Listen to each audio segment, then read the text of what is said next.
গল্প টিভি।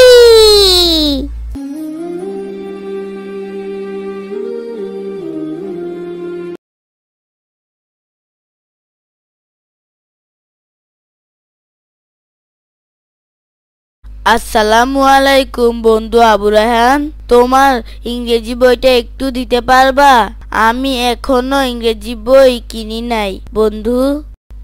ওয়ালাইকুম আসসালাম বন্ধু আলী, দিতে পারবো, অবশ্যই দিতে পারবো। তুমি এসে বইটা নিয়ে যাও।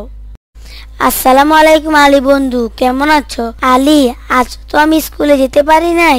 আজ পড়া কি দিয়েছে একটু আমাকে মোবাইলে দিয়ে দাও তো। আসসালামু আলাইকুম। আলহামদুলিল্লাহ, আল্লাহ ভালো রেখেছেন সাদিক। আমি আজকের পড়াটা মোবাইলে পাঠিয়ে দিয়েছি। ধন্যবাদ আলী বন্ধু, মোবাইলের সব পড়া পেয়ে গেছি। আল্লাহ হাফেজ বন্ধু। আসসালামু আলাইকুম আবু রায়হান ভাইয়া, তুমি কোথায়? ওয়ালাইকুম আসসালাম বোন, আমি নামাজ পড়ে বাসায় আসতেছি। ভাইয়া তাড়াতাড়ি বাসায় আসো, বাবা কিন্তু একা বসে আছে। আচ্ছা বোন, আমি এখনই আসতেছি। তুমি খাবার নিয়ে আশ্রমে যাও। আর শোনো বোন, বসে অনেক সময় লাগিয়ে পুরো খাবারটা শেষ করে আসবে। না রে ভাই, কয়েকদিন যাবত খেতে চায় না, খালি মর্জি করে, একদম খাবার দাবার খেতেই চায় না ভাই। অনেক চেষ্টা করি খাওয়ানোর জন্য, কিন্তু খেতে চায় না ভাই। জানো, আজ ওই ঘটক সাব আসছিল রাবেয়ার জন্য একটা ভালো সম্বন্ধ নিয়ে। ছেলেরা নাকি অনেক বড় লোক, তাই কাল ছেলের মা আর বাবা আসতে চায়। তুমি কি বলো? তুমি বললে কাল ওনারা আমাদের বাসায় আসবে। না বিবি, আমি তো বলে দিয়েছি আমি আমার রাবেয়া মাকে এত বড় লোক দেখে বিয়ে দিব না। মধ্যবিত্ত পরিবারে আমি আমার রাবেয়াকে বিয়ে দিতে চাই। আমার এত বড় লোকের দরকার নাই, তুমি না করে দিও। আসসালামু আলাইকুম বাবা, তোমরা খেয়েছো? আবু রায়হান মা, তোমরা কি খেয়েছো? আলাইকুম আসসালাম। হ্যাঁ মা, আমরা সবাই খেয়েছি। কি রে মা, কেমন আছে? ঠিকঠাক মতো খাওয়া দাওয়া করতেছে তো? আর শরীরটা ভালো আছে তো? না বাবা, একেবারে খেতে চায় না, খালি মর্জি দেখায় বাবা। কি রে রাবেয়া মা, তুই দেখি আজ অনেক সুন্দর করে সেজেছিস। আজ তোকে অনেক সুন্দর লাগতেছে। মা, তুই কি প্রেম করিস?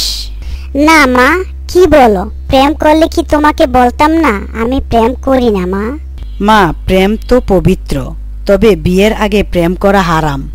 মা রাবেয়া, প্রেম মানুষের অন্তরের একটি বিশেষ অবস্থার নাম, যা কারো প্রতি আবেগ, গভীর অনুভূতির সংমিশ্রণে সৃষ্টি হয়। প্রকৃত প্রেম হলো মহান আল্লাহ ও তার রাসূলের প্রতি প্রেম, যা ছাড়া অন্য কোনো মানুষ ঈমানদার হতে পারবে না। দুনিয়ায় কেউ কাউকে ভালোবাসলে একমাত্র আল্লাহর জন্যই ভালোবাসে। রাবেয়া, তোমার মাকে আমার রুমে আসতে বলো, তোমার মায়ের সাথে আমার জরুরি কথা আছে। বাবা, আমি বলতেছি বাবা, তুমি মাকে অনেক ভালোবাসো, তাই না বাবা? আল্লাহ বলেছেন যে তার স্ত্রীর কাছে সেরা, সে আমার কাছে সেরা। হে রে মা, আমি তোমার মাকে অনেক ভালোবাসি। আর ভালোবাসবো না কেন? তোমার মা তো অনেক ভালো, আর আল্লাহ ও রাসূল তো বলেছে যে তার স্ত্রীর কাছে সেরা, সে আল্লাহর কাছে সেরা। রাবেয়ার বাবা, তুমি আমাকে ডেকেছ? তোমাকে না বললাম ওনারা আসুক, তুমি দেখো তোমার পছন্দ হতে পারে, বলো না আসার জন্য? হ্যাঁ বিবি, আসো। না বিবি, এই কথা একদম মুখে আনবা না। আমি এমন বড় লোকের সাথে আত্মীয় করব না। আমাদের রাবেয়া একটা ছেলেকে ভালোবাসে, ওই ছেলেটাও অনেক বড় লোক। তুমি ওই ছেলেটার সাথে কথা বলো। আচ্ছা ঠিক আছে, তুমি কাল বলবা আমাদের বাসায় আসতে। এই বড় লোকের সাথে আত্মীয় করে আজ আমার বোনের এই অবস্থা। তুমি এত করে বলতেছ, আর কি বলবো। আচ্ছা ঠিক আছে, কাল বললো আমার সাথে এসে দেখা করতে। ভাই, আমাদের কিন্তু রাবেয়াকে অনেক ভালো লেগেছে। আপনি যদি অনুমতি দেন তাহলে আমরা ওকে আংটি পরাতে চাই। রাবেয়াকে আমাদের ঘরের বউ করে নিয়ে যেতে চাই ভাই। আমাদের বাড়িতে রাবেয়া অনেক ভালো থাকবে।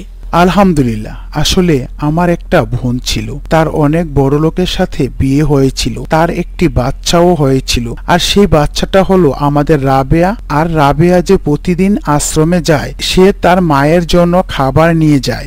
আমার বোনটিকে প্রতিদিন নির্যাতন করে পাগল করে ফেলেছে। তারা ছিল অনেক বড় লোক, আর আমাদের তো মেয়ে নাই। আমরা রাবেয়াকে আমাদের মেয়ের মতন করে মানুষ করেছি ভাই।